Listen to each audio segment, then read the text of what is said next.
Good morning and welcome back to the show. We are just hanging out here in the studio along with my friend here, Jimbo of Precision Ski. Good morning. Hey, Wow, good morning. what a day out there. I know. It's starting off a little chilly, so but we're going to see the real transit. Exactly. It's January, right? But it's going to warm up quite a bit. Yeah, so on a day like today, you have to really think about what those conditions are going to be. 30-something to 40. Easily, yeah, even at tree line. Put your suntan lotion 25. On.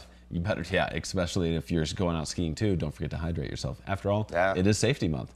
But it's good to practice safety all throughout the season, of course, every day of the year. Yeah. But, you know, when it's this cold out, too, just want to talk about real quick on tuning, because I know you know some stuff about tuning. When it comes to the cold snow and then it transitions into a warmer, softer snow, what do you kind of recommend on a day like today? Well, you know, you've got absolutely have to make sure that your skis are tuned. You know, if they're not sharp, they're not going to be dependable on, you know, the firmer snow.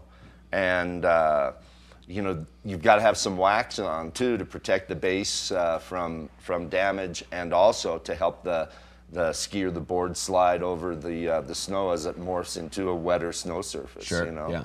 So great tips there. And Precision, though, if you're not familiar with, you are located right across from Walmart. Yes. Next to Cammy's on Exactly. Boulevard. Yeah, so great shop there. Yeah. And you brought in some skis, though. Let's talk about you know, this time of year, I mean, we've got a great season going. So if you're thinking about looking for a new pair of skis, this is a great year to do it because we've got a lot of different snow conditions to try them out in. Right. And you know, for a lot of ski travelers, the profile of the new traveler is leave your stuff at home and get to an area and try some new skis. You know, I've had some customers say it costs them $100 or $150 to get their luggage out here. Yeah, that's that is significant. A steep price. Yeah, I mean, you can get a few days of renting for top level, and you're going to get gear, brand new gear, and that's demo and something that you've never probably tried before. And so you could really have an enjoyable time rather than lugging your equipment around. Make that part of the experience. Exactly. You know? Wow, that's incredible. So we've got some great skis at Precision. We've got top end skis from about 8 or 10 different manufacturers. And you know, it's sort of a numbers game. You know, we've had I think I was telling you about a customer that came in and was asking about rocker, the concept of rocker.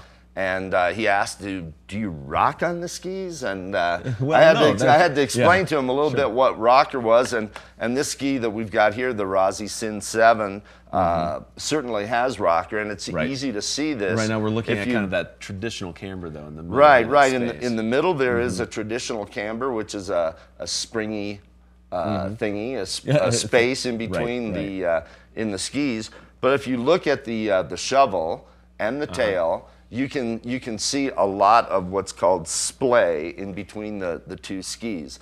This is the rocker, and what rocker does is it provides a lot of benefits for skiers in different situations. In a powder situation, it's pretty clear the shovel that's bent up like this is going to be helping the skier to come up on the upper part of the snow surface and help you manage powder much easier than not. If you're skiing in broken snow conditions or in moguls, the ski's already starting to absorb some of the energy and not transfer it to the skier, the rider, and you know, makes for more comfortable skiing for sure. There you go. Let's take a look at another pair of skis that you brought in, though, to kind of compare this pair down on what's happening. So that was a ski that had camber and rocker. And here is a ski that has full rocker. This is a Volkl RTM riding the mountain 84. There's no camber. There's no camber in there. But you know, there's rocker in the shovel and tail. And you know, it represents somewhat of a new school style of skiing. Full rocker does. It's maybe a little bit less about carving and a little bit more about maneuvering your skis with a smarv, sort of a smeared carve. Right, you know? Okay, gotcha, yeah. This is a ski that, you know, the manufacturers have been at work homogenizing camber, carve, rocker, and also the shape of the ski. I mentioned there's a numbers game. you know, the waist of the ski is something that we pay a lot of attention to. This one's so 84. Would this ski have a more bigger side cut rather than the other pair we're looking at? Or, it depends. You know, the turn radius, which is another part of the numbers game. Sure. The turn radiuses, low turn radiuses, are around 11 or 12. And this is a ski that, by its own volition, likes to make short radius turns. Larger radius turn might be in the 18 or 20 range, something like the Sin 7. That makes a bigger, wider turn. I mean, that's not to say that you can't make a short turn on that ski or a long turn on a narrow radius turn, but it might take a little bit more effort, though. Yeah, it requires a little bit more management, skill management. But you know, that's another part of the numbers game. The waist.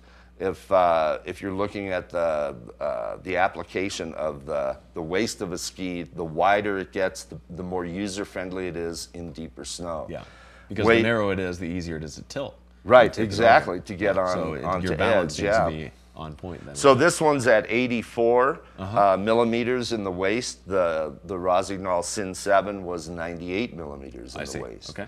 So we'll take a look at just one other. Yeah, you brought a pair of lady skis in. Yeah, this is a nice little lady ski called the Super Glide from K2. Yeah, I've heard some good things about this. And again, it has a combination. You can see here is the camber underneath the middle part of the ski, and right out in the shovel by your hand there is just a little bit of rocker. They call this all-terrain rocker. Some manufacturers call it early rise. And it provides some of that benefit, but still you have the sense of a cambered ski and the edge control that you get with it. Nice. And it's you can see it right on the ski here. It's all terrain, so this type of skis is going to get you on those groomers, even maybe some powder runs, and whatever you enjoy doing. You know, the industry sells new skis every year, and the skis have been getting wider and wider and wider. Right. And you know, there's a bit of a psychosis there that people buy skis for the type of snow that they'd like to be skiing. But the reality is you should be looking at skis that are appropriate for the type of skiing that you will be skiing. And here in Colorado, we have a huge variety. Sometimes we have deep snow, and sometimes we have hard pack. So if you're looking at a one ski quiver, you know, then you have to consider that and maybe not be so drawn to the extreme wide, the waist deep powder skis. Well, and with the sun that's coming up in our forecast, that it's best to plan for kind of an all-terrain type of ski, because there's going to be a lot of packed down snow out there in the coming days. A few powder stashes, I'm sure, out there you can find. But but you know, in a general sense, if you're looking to try skis, a good place to start is with the waist widths in the mid-80s to mid-90s. And that puts you kind of in the middle of what the manufacturers are cranking out of the factories. You know, they go down to the 60s for racing, and they go up to 130, 140, 150 for you know, skis that emulate ironing boards. That's right. They look almost like snowboards, just one on each foot. Exactly. Well, thanks to Jimbo for coming in here. Some great tips there, and you can find out even if you have a question or you want to find out more about this kind of equipment, come on in to Precision Ski, located right on Summit Boulevard in Frisco.